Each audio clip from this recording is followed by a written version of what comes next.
Welcome back to Around the World with Dane Waters. I am always honored to be here. So let's get started. First let me welcome Richard Dickson. Hey, Richard, how are you? Yes, good morning from the UK. Uh, from the UK. You know what? You guys in the UK like to pronounce things odd. I would say Warwickshire, but is Warwickshire? What is it? Where are you from? Yeah, it's Warwickshire. Yeah, that's good enough. Warwickshire. Anyway, It's it's birthplace of William Shakespeare. oh, Stratford on Avon or Avon? Avon? Stratford upon Avon. Yeah. Yeah, well, I'm trying to not brutalize the language. Anyway, thanks for being with us. So Richard, for the guest, Richard is a counselor for Warwickshire County Council and Yeah, that's three right. levels. We Okay. we have three layers of local government here at county level, which deals with social care issues and highways issues and schools issues. And then we have below that a district council, um, which tends to deal with housing issues and planning issues. And then we have the very local council, which tends to deal with parks and local events and that sort of thing. The budget of a county council is somewhere in the region of about £900 million sterling per annum. Wow, wow, that's impressive. Well, the reason I wanted to talk to you is, we on this show we always talk about federal government, national government. And we always talk about what Keir Starmer's thinking about, or President Trump is thinking about, or Macron is thinking about. But you know what? What's the old political say? All politics are local, right? That's what they Yeah. say. And so I wanted to talk to you specifically about, help the audience understand the importance of local government. Yeah, people identify first and foremost, certainly in the United Kingdom, with their locality. You tend to ask people where they're from, which is a dreadful question to ask anybody, really, because we're all from Ethiopia originally. But people will say, "Oh, I'm from my town," and then they might say, "Well, possibly from my county," and then they might say, "Yes, I'm English or British," and historically, and even until very recent times, we've had a real difficulty in my country in really defining what it means to be English and British. Uh, your listeners are probably aware that in the past couple of years, or even since Brexit in 2016, there's been a reset of the British political map, and we're now a five-party country. If your listeners come over and visit to the UK, they will find most of our street lampposts bedecked with English flags, not British flags, not the Union Jack, but the Cross of St George, a statement of apparent patriotism, although some of us think it's nationalism. Except people still tend to identify very much with the local. They get obsessed about local planning issues, highways issues, infrastructure that hasn't been built when it should have been.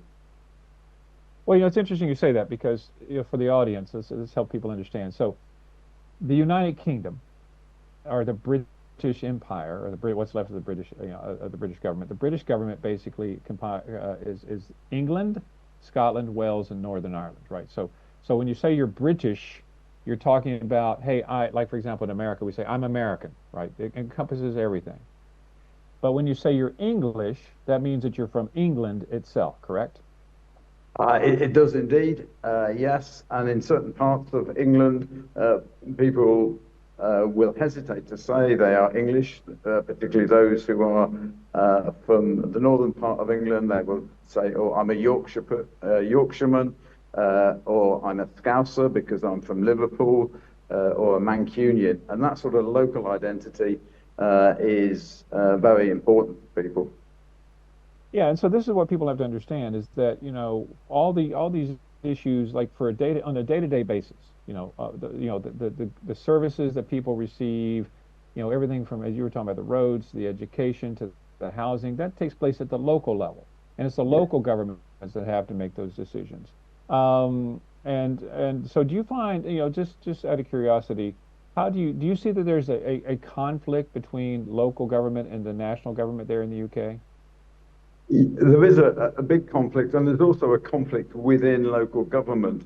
So the metropolitan areas, typically in my part of the middle of England, you have Birmingham, you have Coventry, you have Wolverhampton, and then you have the Shire counties, the Warwickshire, the Worcestershire, the Staffordshire, where rural affairs tend to take a much greater prominence in people's concerns about what's going on.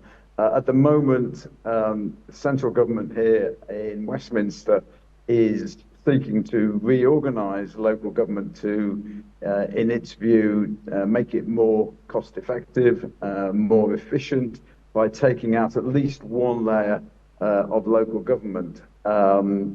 This is proving really difficult, and it goes to the heart of identity, and people really working out, well, which area do I really want to belong in? Well, let's talk about, like for example, the issue of immigration, because immigration is a huge issue globally, but in the UK, it's definitely a huge issue. So you hear about Westminster, excuse me, which when we refer to Westminster for the audience, we're talking about the national government here. Yeah. So when Westminster decides that, hey, we have to figure out how to close up our borders or limit immigration and all this kind of stuff, at the end of the day, when an immigrant comes into the UK, they end up in the locality, and it's the local government's responsibility to deal with them more so than the national government, right? Yeah, that's correct, and it's been a real problem because we've had hundreds of thousands of people come across to the UK, and they have just been dumped essentially in local hotels without any prior notice, any coordination of activities with local authorities, who have then had to provide clothing and food and medical care and education for the kids. And that's just simply a diktat from the national government in Westminster, just simply literally dumping people in hotels. And that's caused a huge amount of friction over the last 12 months. Yeah, I've seen some videos in the UK circulating about people who have actually been protesting and attacking these hotels where immigrants are staying. Is Oh, that a they've been problem firebombed. Yeah. yeah, is that a problem in your area as well? It is in the north of Warwickshire, yes, in places like Nuneaton, the more financially deprived areas. It's a particular source of aggravation. It's not been helped by allegations of assault and, in some cases, rape by some of the asylum seekers. And so how do you deal with that? What do you think is the solution to that issue? Oh, the solution is to break down the barriers between local government and central government to open up the lines of communication to better coordinate the activities. There is still very little appetite for that, and in most cases, it's left to the voluntary and community sector to provide the housing, the support that people need. Even yesterday evening, I was just going out to a council meeting. I had somebody knock on my door because a Sudanese woman who'd been put up in a hotel, she'd been granted indefinite leave to remain, which means that she could no longer stay in the hotel with her daughter. And she was literally last night going to be homeless on the streets. So we had to make a few phone calls and sort out some emergency accommodation. Lack of coordination between all the different authorities locally and between local and national. So let me make sure I understand this. So if the national government there, if the national government decides that somebody immigration wise should lose their housing or do whatever, it's up to the local government there to figure out how to fix it, right? Yeah, yeah. And the local government has long enough waiting lists of local residents on its own housing list. So it usually involves shuffling people around from one form of temporary accommodation to another, or hoping that the voluntary and community sector and its goodwill, often coming from faith communities, can rise up to the challenge and support people. And so, do you think that this is an issue specific to the Labour Party, or was it a No. Tory-created problem, or there's a reform? I mean, is this politics, or is this just the way things are? This is not party politics at all. It's a cultural thing uh, between local government and national government. And also, national government tends to be dominated by people from the metropolitan areas who don't understand, or don't appear to understand, at least, to be fair, the way in which it works in shire counties. Hmm. Let's just move over to religious issues. You know, you had the attack on the mosque, not the mosque, on the synagogue there not Yeah, too long in ago, a few Manchester. days ago, yeah, in Manchester. Do you see that there's are you concerned about the rise in possibility of terrorism in your area? Yeah, it's a huge issue for us, and part of the problem that we're seeing is a change in the last few years where those who were from the so-called Islamist extremism wing, the structures were easier to identify and infiltrate.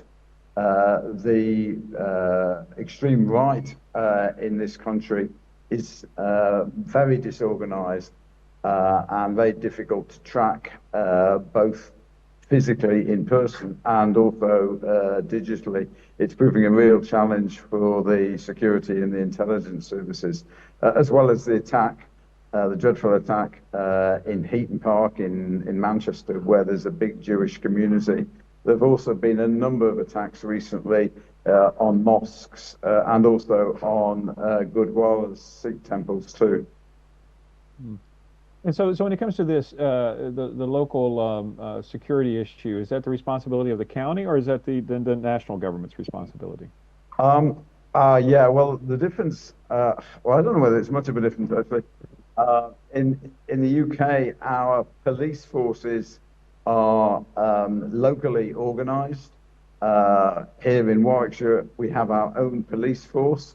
There is sharing of intelligence and data across, but it's still, and this goes back to when the police forces in this country were founded in the 19th century by Sir Robert Peel. There's still a huge resistance to amalgamate those. In Scotland, they do just have one police force, just as they do in Northern Ireland as well, and that breaks down a lot of these communication barriers, and whether it's tackling extremism or what's called county boundaries or drug running across from one area to another, that certainly helps. But when you've got to share data between different areas, that seemingly proves a problem for the security forces. Well, just you're a very politically astute individual. You know, the Gaza peace deal that was signed yesterday. Does it make you less worried about terrorism, or do you think that it would increase terrorism, or do you think there's any relationship between what happened yesterday? Um, well, I would hesitate to call it a peace deal, Dane, to start with. It is the first step towards peace, and a really important and a really welcome step. Uh, but it's a ceasefire agreement. I think it will help, but there's an awful long way to go before I think we can ratchet down the security and the terrorist threat. Listen, I 100% agree with you, and this is what I talked about in my monologue, is that people, so much has been made about this peace deal, but it is just a single step, and I am really concerned about, I don't think it's going to end the violence there anytime soon, which I believe, just my own personal opinion, that will increase the possibility of terrorism around the world, because I don't believe the Palestinians are just going to sit idly by and just see what happens. I just don't see it happening. So that being said, so in your community, outside of immigration, what are the biggest issues that you have to deal with as a counselor? Oh, housing is the biggest issue for several decades, certainly for the last 2 decades. the number of new houses that have been built in response to the increasing population, but also changes in demographics. The typical family size is much smaller than it was. That's the real problem, and it's compounded by the shortages of labour and people's view that we shouldn't build in rural areas, the so-called green belt, which people seem to think is sacrosanct. And that's a really big challenge. We see now young people in their 20s and early 30s unable to get a foot on the property ladder, which in the UK is culturally deemed to be a good thing to aspire to. And house prices are still shockingly expensive. You're looking at income multipliers, 8-10 times average income. And that's a real problem. And it's causing unrest because younger people are having to stay at home, or they're living in temporary rented accommodation, which is not good for building communities. So, once again, this is a global show, and the UK has a lot of, we talked about immigrants, but legal immigration as well. But do you think that the most British citizens, or I should say English citizens in this case, or whichever you want to talk about, do you think that they're welcoming of immigrants in the country, or do you think it's I mean, because we see the rise of reform, right? And we see the rise of them based on immigration. Yeah. As a Brit, I don't know what to call you, a Brit or an Englishman, but do you think that your country is welcoming of immigrants? I think it's much more polarized than it was even 5 years ago. I see a huge amount of goodwill being extended by the voluntary and community sector and by the faith sector to people who are deemed to be illegal immigrants. But I look particularly at the conversation on digital media and in certain white communities where, when I go knocking on doorsteps as a local councillor, as I'm doing it sort of every week, people are very resistant to people who they think are not like them. Yeah, they'll say, "Oh yeah, I have no problems with my next door neighbour who's from Iraq, Iran, Ethiopia, or Sudan," but those immigrants know. And there's a lot of perception that they're getting preferential treatment as far as housing and education and access to health is concerned.